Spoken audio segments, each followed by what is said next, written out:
Que ta volonté soit faite sur la terre comme elle est faite dans le ciel.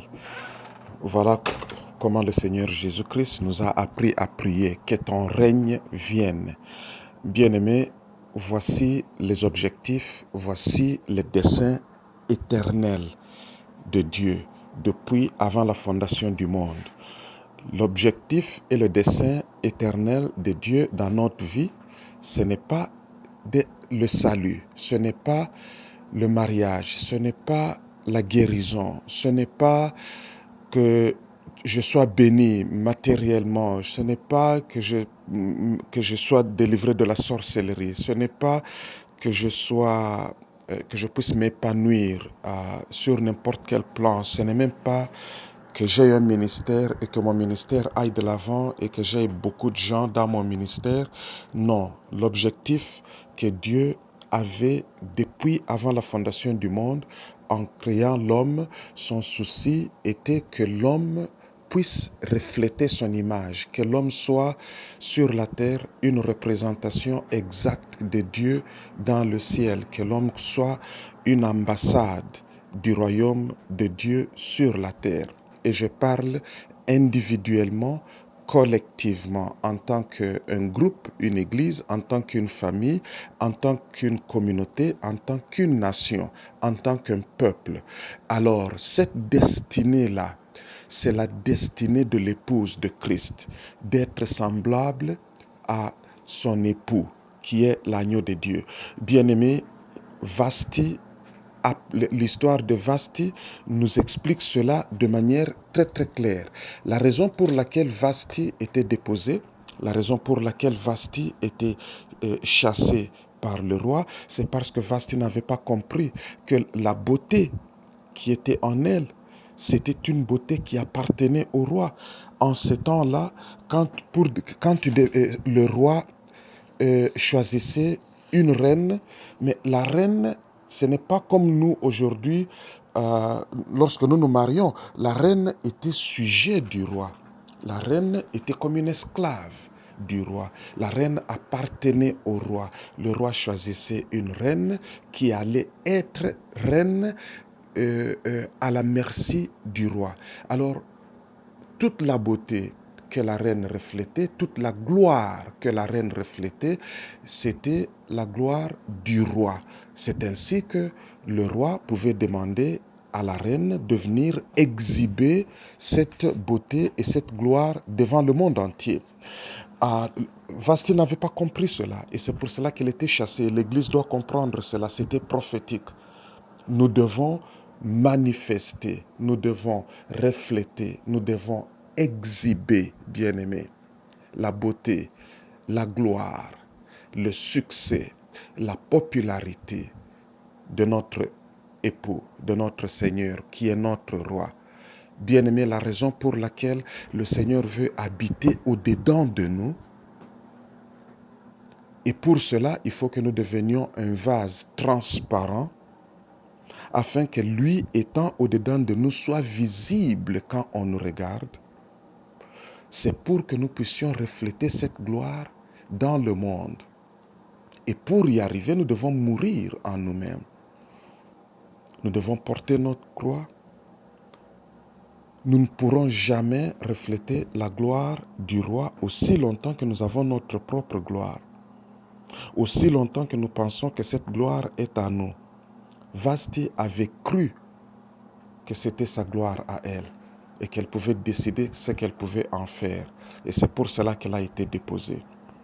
Aujourd'hui, bien-aimés, dans beaucoup des églises, dans beaucoup de ministères, l'objectif c'est viens à la prière et Dieu va te trouver le mariage, viens à la prière, Dieu va te donner un mari, une femme, des enfants, il va te guérir. Lorsque nous évangélisons de cette manière, lorsque nous inculquons cette notion dans la tête et le cœur des gens, alors ils viennent et c'est leur seul objectif. Même naître de nouveau, ce n'était pas l'objectif, c'était une nécessité. La nouvelle naissance, accepter Christ, nous ramène à Genèse chapitre 2. Dans Genèse chapitre 2, c'est là qu'Adam se trouvait. Adam était moralement parfait, mais spirituellement Il n'avait pas encore atteint la maturité. Il avait encore besoin de grandir. Cette croissance, ce développement devrait se faire en confrontant l'arbre de la connaissance du bien et du mal et l'arbre de vie. Il devrait grandir dans la dépendance totale et le choix qu'il devrait faire pour ne pas choisir l'arbre de la connaissance du bien et du mal. Et l'arbre de la connaissance du bien et du mal, c'est l'arbre selon lequel je décide pour moi-même ce qui est bien et ce qui est mauvais. Bien-aimé, sur cet arbre, il y a aussi un bien. Mais ce bien-là, c'est de la saleté aux yeux de l'Éternel. C'est notre propre bien. Ce sont nos propres capacités. Tu fais ton ministère avec ta propre intelligence, avec ton propre savoir. Tu expliques les Écritures avec ta propre intelligence. Tu as ta propre justice. Il n'y a que toi qui connais. Il n'y a que toi qui es juste. Bien-aimé, tout cela doit mourir. Nous devons nous en débarrasser. Et tu ne sauras pas manger et de l'arbre de la connaissance du bien et du mal et de l'arbre de vie. Tu dois choisir seulement l'arbre de vie. Et Adam, le premier choix qu'il a fait, c'était l'arbre de la connaissance du bien et du mal. C'était choisir ce qui lui plaisait. Et la raison pour laquelle le diable a attaqué Ève, c'est parce que la destinée de l'homme ne pouvait jamais s'accomplir sans son épouse. Donc, prophétiquement, la destinée de notre Seigneur Jésus-Christ ne va jamais s'accomplir sans son épouse, l'épouse de Christ. C'est pour cela que le diable aujourd'hui attaque l'Église. Ève représentait l'Église, l'épouse de Christ. Et tu as vu que quand l'épouse de Christ est tombée, et Adam, qui représentait aussi le Christ, est tombé précipitamment. Aujourd'hui, le diable attaque l'Église pour que l'Église ne comprenne pas son identité en tant qu'épouse. Aussi longtemps qu'on se contente du salut, aussi longtemps que nous comptons combien ont reçu Christ. Mais ok, 10 000 personnes ont reçu Christ l'année passée. Mais quelle est leur croissance spirituelle? Ils n'ont pas grandi. Nous devons grandir jusqu'à ce que nous puissions atteindre la stature parfaite de Christ. Lorsque l'épouse sera prête, l'époux va venir, bien-aimé. Lorsque l'épouse sera prête, l'époux va venir. Et si notre génération refuse d'être prête, parce que c'est à nous de nous apprêter, selon Apocalypse 19, si nous refusons, le Seigneur va sauter et prendre une autre génération. C'est ce qui est arrivé dans le désert avec la génération Moïse. Si nous ne voulons pas nous apprêter, si nous ne voulons pas nous accaparer de cette destinée, le Seigneur va prendre la génération qui va suivre. Alors j'encourage cette génération à nous lever afin que nous puissions saisir cette opportunité et nous accaparer de cette destinée et comprendre que accepter Christ, c'est juste la porte d'entrée. Mais nous avons un parcours, un voyage que nous devons parcourir. Et c'est celui de la transformation, c'est celui de la mort en soi au jour le jour, jusqu'à ce que Christ seul, l'agneau de Dieu, est visible en nous. Il est très important donc que nous puissions comprendre le rôle de l'Église. Bien-aimé, lorsque les gens viennent dans l'Église avec des objectifs qui n'ont rien à voir avec le dessein éternel de Dieu, bien-aimé, la guérison physique est secondaire. Bien-aimé, la soi-disant délivrance, sorcellerie et tout ça, c'est secondaire. Le dessein principal, le but principal de Dieu, c'est que nous puissions refléter l'image de son Fils. Et si nous faisons cela, notre poursuite acharnée, bien-aimé, le reste viendra par après. Le reste va arriver par après. Malheureusement, dans beaucoup d'endroits, lorsque les gens viennent à l'église, on leur donne toutes ces soi-disant prophéties par rapport aux choses de la terre. Viens, le Seigneur te donnera le mariage et des choses pareilles. Et c'est à cela que les gens s'attardent.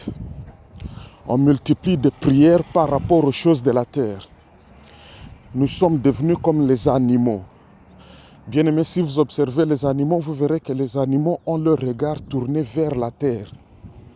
Pourquoi? Parce que leur poursuite, c'est toujours les choses de la terre. Mais lorsque le Seigneur Jésus-Christ est venu, il a dit, levez vos yeux. Le royaume des cieux est ici, il arrive. Et quand le Seigneur lui-même a commencé à prêcher, il dit, il est au milieu de vous. Le royaume qui vient d'en haut, levons nos yeux. Notre royaume vient d'en haut. La vie vient d'en haut.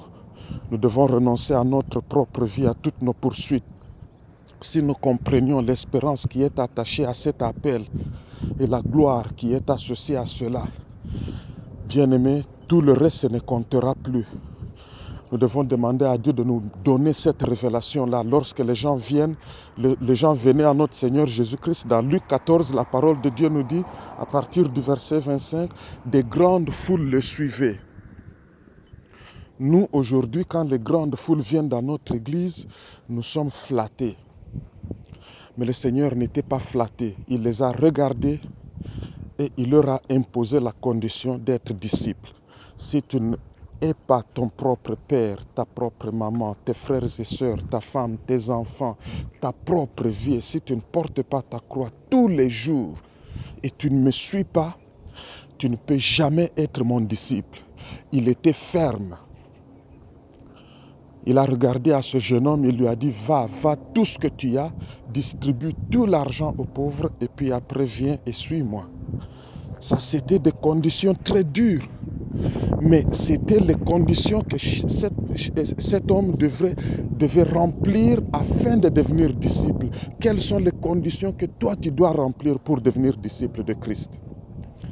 J'aimerais que les prophètes dans les églises commencent à prophétiser par rapport à ces choses. J'aimerais que les gens soient confrontés avec ce message, avec ces conditions dès qu'ils viennent à Christ. Parce qu'ils doivent peser. Dans Luc 14, la parole de Dieu nous dit, quand un roi va en guerre, si tu veux bâtir une maison, tu dois comptabiliser d'abord, tu dois budgétiser, tu dois évaluer et tu dois savoir si tu vas y parvenir. Ne t'engage pas envers le Seigneur si tu n'es pas prêt à payer le coût, le prix. Ne t'engage pas. Nous nous précipitons, nous poussons les gens vers le Seigneur sans leur faire voir le prix qu'ils doivent payer. Et ils prennent cette décision de manière légère et c'est ainsi que pour les gens, parce que l'objectif c'est recevoir Christ, dès qu'ils ont reçu Christ, ils croisent les bras, ils sont arrivés, il n'y a plus rien d'autre à faire. Et souvent c'est la faute des serviteurs et des servantes du Seigneur qui cherchent seulement à accroître le nombre dans leurs assemblées et qui ne parlent plus la vérité, la vraie évangile. Bien-aimés, le Seigneur veut ramener son peuple dans Genèse chapitre 2, là où Adam était. Et là, ce n'est pas seulement pour nous asseoir, mais c'est pour travailler, c'est pour renoncer à notre propre volonté. C'est pour, nous devons, dans la prière, nos prières doivent être un combat pour assurer que la volonté de Dieu se doit s'accomplir sur la terre. C'est ça l'appel de l'épouse. Pour nous assurer que les desseins de Dieu s'accomplissent dans notre vie, dans nos familles, dans notre ville, la ville dans laquelle tu habites, dans le pays dans lequel tu habites.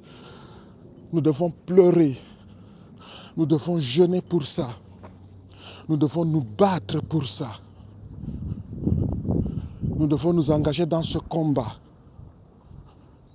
Que ta volonté soit faite, que ta volonté soit faite. Lorsque le Seigneur a donné des instructions de prière à ses disciples par rapport à cela, ce n'était pas une récitation à faire, mais c'était un mot d'ordre, un cri de guerre. Que ta volonté soit faite. Père, nous n'allons point nous reposer, ta volonté devra être faite. Et nous allons imposer ta volonté sur la terre, dans la prière, dans notre manière de vivre, par notre ministère.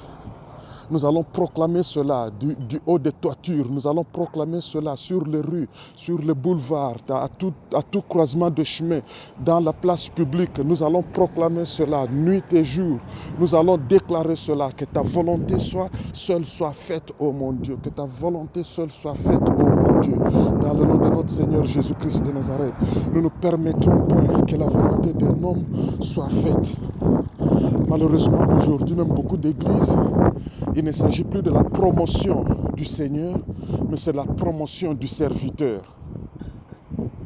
Ce message s'adresse non seulement au peuple de Dieu, mais aussi et surtout aux serviteurs de Dieu. Une petite parenthèse que j'ouvre ici. Nous accueillons les gens dans l'église.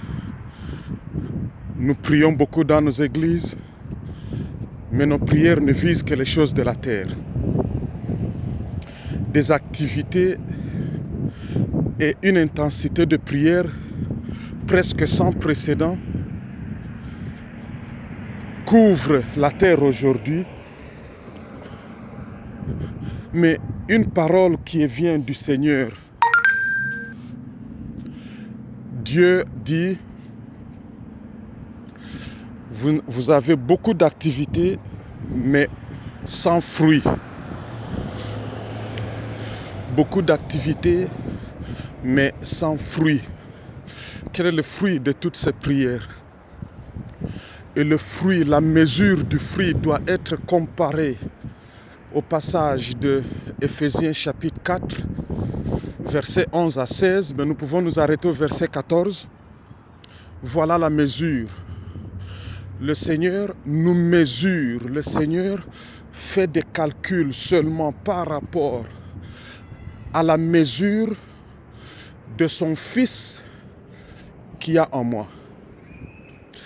Quelle est la mesure? Il dit, jusqu'à ce que nous parvenions à toute la mesure de la plénitude de sa vie en moi. Quelle est la mesure que tu as? Si je peux parler un peu en termes humains, combien d'unités as-tu sur 10? Tu as 2 unités de cette mesure? Bien-aimés, toutes nos activités doivent être mesurées, évaluées par rapport à ce passage. Et c'est comme ça que Dieu nous évaluera aussi. Et bien-aimés, nous pouvons crier nuit et jour. Fais-nous voir ta gloire, manifeste-toi, nous voulons ta présence. Mais tout cela ne sera manifesté en nous, par nous, au travers de nous, que dans la mesure dans laquelle nous avons une mesure grandissante de sa plénitude en nous. Si tu as le Seigneur, aujourd'hui quand les gens vont dans les églises, ils arrivent, on commence à leur confier des tâches pour les flatter afin qu'ils ne partent pas. Pourquoi? Parce que les leaders se soucient beaucoup plus du nombre que de la qualité. Je préférerais avoir 10 personnes dans la maison. 10 personnes qui sont pleines de la mesure de Christ que 10 000 personnes qui n'ont aucune mesure de Christ. Voilà ma position.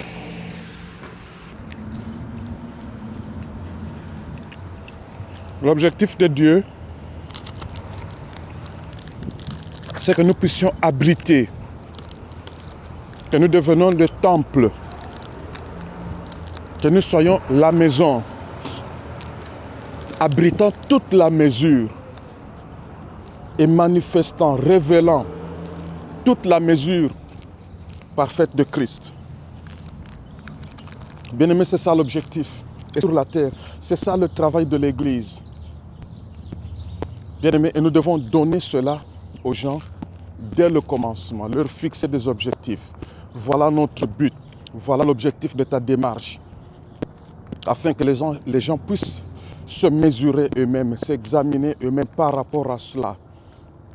C'est pour cela qu'il est dit dans l'Ancien Testament que la gloire de la dernière maison sera plus grande que la gloire de la première maison. De quelle maison s'agit-il? Il s'agit de toi et de moi. La gloire de la dernière maison qui est moi. Je suis la maison de Dieu. Je suis le temple de Dieu. J'abrite sa plénitude, la mesure de sa plénitude, et j'abrite toute la mesure de sa gloire.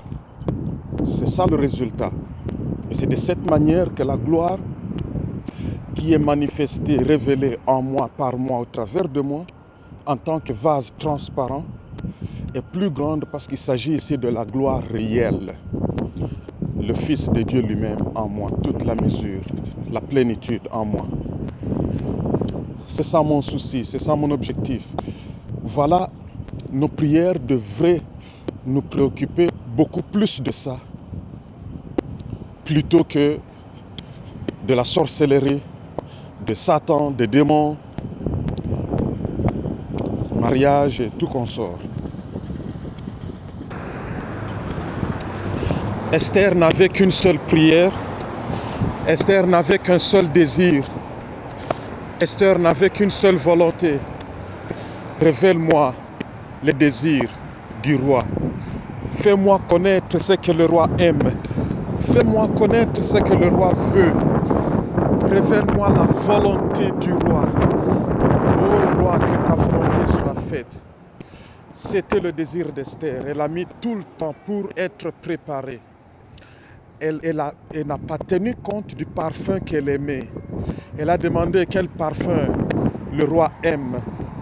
Elle n'a pas tenu compte de la mode d'habillement qu'elle désirait. Peut-être même en grandissant dans le quartier. Faites-moi connaître la mode que le roi aime. Elle n'a pas tenu compte de la nourriture qu'elle aimerait, peut-être le style de ses cheveux. Elle a plutôt demandé, faites-moi connaître ce que le roi aime. Bien-aimé, c'est ça notre prière aujourd'hui. C'est ça le désir de l'époux, de l'épouse. Tous les efforts, tout le combat que l'épouse doit mener, parce que l'épouse est combattante, elle est vaillante, elle n'est pas paresseuse, elle n'est pas fainéante, elle n'est pas ignorante. Faites-moi connaître, je vais combattre aujourd'hui dans la prière pour la volonté de celui que j'aime, l'époux, le roi de gloire. Je vais combattre, bien-aimé, tous mes efforts. Et Esther, de la même manière que Rebecca, a tout abandonné, bien-aimé. Elle a même abandonné sa culture, bien-aimé. Elle n'a pas abandonné son peuple. Elle a abandonné sa culture. Elle s'est attachée à ce que le roi aime, bien-aimé. Nous voyons qu'Esther, de la même manière que Rebecca, s'était soumise à celui qui était désigné pour l'instruire sur l'époux. Rebecca a été instruite, Rebecca a été enseignée, Rebecca a été conduite par Eliezer. Eliezer lui a tellement parlé d'Isaac. Elle a eu la révélation d'Isaac. La parole de Dieu nous dit que dès qu'elle a vu Isaac de loin, elle l'a reconnu, bien-aimé. Elle l'a reconnu. Esther a dit, dites-moi ce que le roi aime. C'était sa prière. Bien-aimés, aujourd'hui, la prière de l'Église, nous devons passer des nuits de prière. Nous devons passer beaucoup plus de temps dans la prière. Non pas en donnant à Dieu la liste des choses que nous voulons, la liste des choses que nous aimons, la liste des choses que nous voudrions que le roi fasse pour nous. Bien-aimés, ceux qui avaient distingué Esther des autres jeunes dames qui étaient choisies dans le royaume, c'était qu'Esther a cherché à connaître la volonté du roi. Ce que le roi aime, pour faire plaisir au roi. Esther a abandonné son nom. Esther a abandonné tout. Bien-aimés, aujourd'hui, nous aussi, nous déclarons à celui qui est notre roi et notre époux, je prends ton nom, j'abandonne mon nom, ton identité est mon identité, tes désirs sont mes désirs, ce que tu veux, c'est ce que je veux, tes intentions deviennent mes intentions, je m'engage à te suivre partout. Bien-aimés, aujourd'hui, j'aimerais parler même au couple, bien-aimés, le mariage sur cette terre devrait être une manifestation, une représentation prophétique d'Apocalypse 19, bien-aimés. Même dans le livre des Cantiques, dis-moi où mon bien-aimé se trouve. Bien-aimés, aujourd'hui nous avons des femmes qui sont mariées et qui se déclarent une femme indépendante. Tu ne peux pas être mariée et indépendante en même temps, c'est une contradiction. Nous avons des femmes mariées qui refusent de prendre le nom de leur mari. Bien-aimé, ce désir d'indépendance de la part de la femme, je ne m'en prends pas aux femmes. Je parlerai aussi aux hommes. Parce que notre époux, il est l'homme. Et notre époux s'est sacrifié pour son épouse. Il a payé le prix ultime pour son épouse. Mais je voudrais parler aux femmes parce qu'elles représentent l'Église. Bien-aimé, nous avons beaucoup de femmes qui refusent, qui préfèrent maintenir leur propre désir, leur propre identité, tout ce qu'elles veulent. Et il y a conflit dans le foyer. Et les foyers pareils ne subsistent pas. Mais Esther a dit, faites-moi connaître la volonté de mon roi. Faites-moi connaître ce qu'il aime manger. Comment dois-je t'adorer? Comment dois-je te servir? Comment dois-je te parler? Comment dois-je te louer? Révèle-moi la volonté du roi. Bien-aimé, lorsque Esther s'est comportée de cette manière, elle a été établie sur le trône. Bien-aimé, nous devons vaincre. La parole de Dieu nous dit en Apocalypse chapitre 2, chapitre 3, à celui qui vaincra. Bien-aimé, c'est un combat. Mais notre combat, ce n'est pas pour les choses de la terre. Notre combat, c'est pour la volonté de Dieu, les intentions et les desseins de Dieu dans nos vies, dans la vie de nos enfants, dans la ville dans laquelle nous sommes, dans le corps de Christ bien-aimé. La maison de l'Église doit redevenir la maison de prière pour tous les peuples, mais pour prier, pour amener la volonté de Dieu, le royaume de Dieu sur la terre.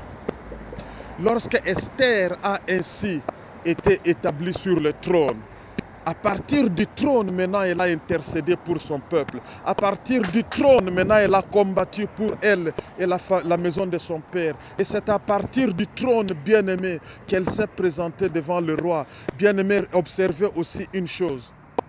Le roi n'est pas allé combattre pour Esther. Le roi a donné des armes à Esther. Le roi a donné l'autorité à Esther. Le roi a encouragé à Esther. Va et combat pour ton peuple. Va et combat pour ta maison. Va et combat pour la maison de ton père, pour tes enfants. Va et combat pour ta ville. Va et combat pour ta nation. Bien-aimé, c'est ça que notre Dieu est en train de faire. Mais nous devons nous asseoir sur le trône. Bien-aimé, il faut que nous puissions qualifier en tant qu'Église afin que nous puissions... Bien-aimé, tous ceux qui viennent à Christ ne sont pas automatiquement disciples de Christ. Il y a beaucoup de gens qui venaient à Christ. Mais quand le Seigneur leur a donné la condition d'être un disciple, la parole de Dieu nous dit qu'ils étaient tristes. Ils sont partis. Ça n'a pas pu leur plaire. Mais aujourd'hui, nous ne faisons pas cette distinction. Il ne s'agit pas seulement d'être né de nouveau, d'accepter Christ, comme on le dit parfois. Les gens font un agrément mental, intellectuel, mais ils n'ont pas accepté de renier leur propre vie afin que Christ vive en nous. Et bien aimé, même lorsque nous disons que je dois mourir, il ne s'agit pas de ma propre mort, mais c'est la mort de Christ en moi. J'ai été crucifié avec Christ et maintenant je vis, c'est Christ qui vit en moi. Esther nous a donné un très bon enseignement, une grande révélation, et nous devons suivre son exemple. Dites-moi ce que l'époux aime. Dites-nous, ô Saint-Esprit, toi qui avais été représenté par Eliezer, dites-moi ce qu'il aime, mon bien-aimé. Même le serviteur du roi qui était en charge des filles vierges, il n'y a qu'Esther qui lui a posé cette question et c'est à Esther qu'il a révélé les secrets du roi. Bien-aimé, si tu ne demandes pas, ces secrets ne te seront point révélés. Quand bien même les autres vierges étaient là, elles étaient dans le palais du roi, elles étaient en train de se préparer, mais chacune d'elles se préparait à sa manière, selon ses coutumes, selon ses traditions, selon son propre entendement, selon ce qu'il pense que l'époux va désirer.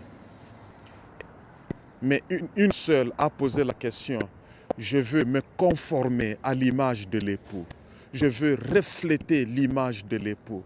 Ma beauté sera là pour la gloire de l'époux.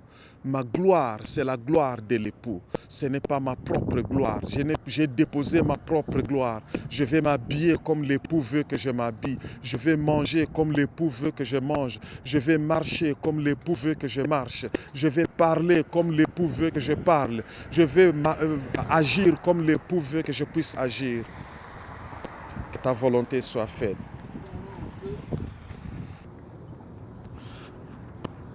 Nous devons être comme Esther. Notre prière devrait être, Seigneur, toi qui as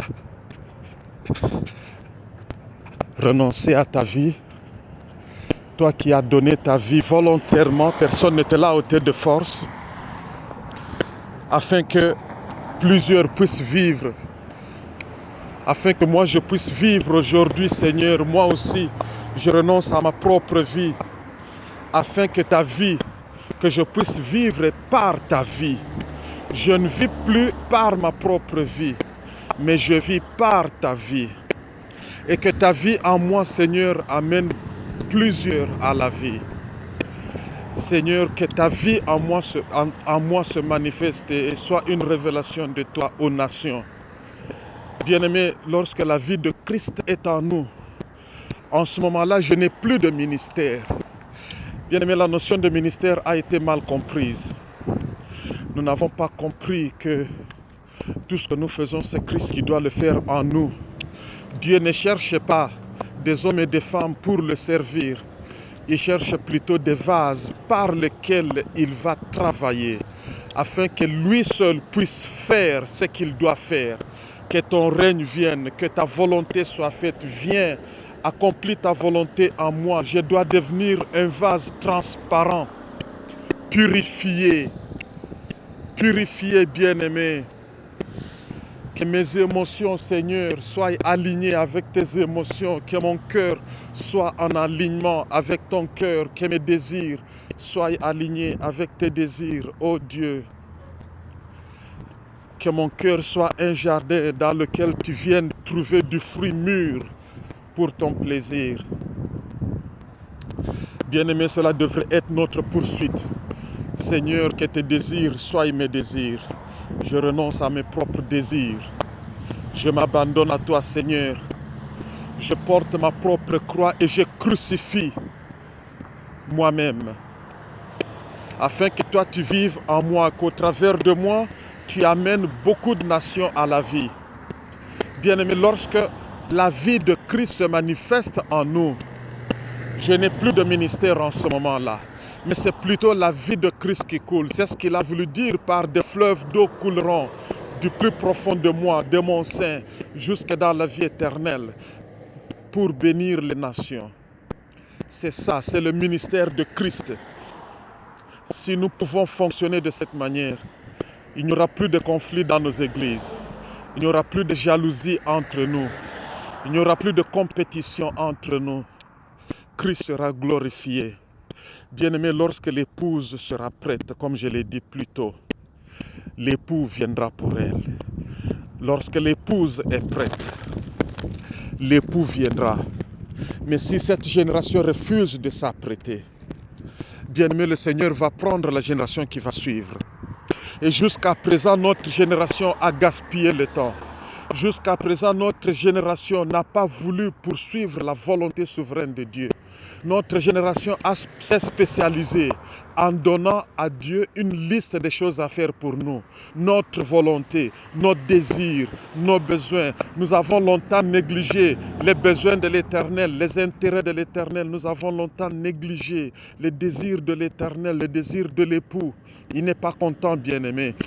Il est triste, bien-aimé. Nous devons nous repentir. Nous devons nous repentir. Père, nous nous repentons de ce que nous n'avons point tenu compte de ta volonté, de tes désirs, de tes desseins. Et nous avons plutôt élevé nos propres besoins, nos pensées. Nous t'avons servi de nos propres forces et de nos propres pensées. Nous avons bâti des ministères qui nous glorifient plutôt que glorifier toi. Nous nous sommes fait un nom. Et c'est là la caractéristique de Babylone. Le peuple de Babylone voulait se faire un nom et une identité. Nous n'avons poursuivi que de nous faire un nom en nous-mêmes. Plutôt d'abandonner notre nom et de porter ton nom. Et de le révéler, de le manifester à toutes les nations. Toute la création attend, ô Dieu, que tu sois formé totalement en nous, afin que tu sois révélé par nous. Seigneur, tout l'univers, toute la création soupire aujourd'hui pour cette révélation, pour la manifestation de ta gloire de cette manière. Nous nous abandonnons à toi, ô Dieu. Aide-nous, Seigneur, Saint-Esprit, enseigne-nous. C'est ça le travail pour lequel tu es là, en nous. C'est pour nous enseigner ce que le roi aime, ce que l'époux désire, ce que nous devons être. Transforme-nous, ô Dieu. Transforme-nous, ô Dieu. Fais descendre ton épée, fais descendre ton feu, afin de nous purifier, afin de nous polir, afin de nous transformer. Enlève tout ce qui n'est pas. en ligne et en accord avec tes desseins éternels. Enlève, Seigneur, tout ce qui n'est pas. Nous te donnons la permission d'enlever tout ce qui n'est pas en alignement, ô Dieu, avec ton plan éternel pour notre vie, avec tes desseins éternels pour notre vie, avec tes intentions, avec tes objectifs pour nous et pour toi, ô Dieu, tes propres objectifs en nous et pour toi, pour ta gloire seulement. Nous voulons nous aligner avec ces choses, mon Dieu. Nous voulons nous aligner avec ta volonté souveraine. Nous voulons nous aligner avec ton royaume, que nous puissions devenir des vases, ô Dieu. Chauffe, ô Dieu, intensifie ton feu en nous. Intensifie ton feu en nous, jusqu'à ce que nous devenions des vases transparents, porteurs de ta gloire, porteurs de ta vie, administrant ta vie aux nations pour la gloire de ton nom. Merci Seigneur.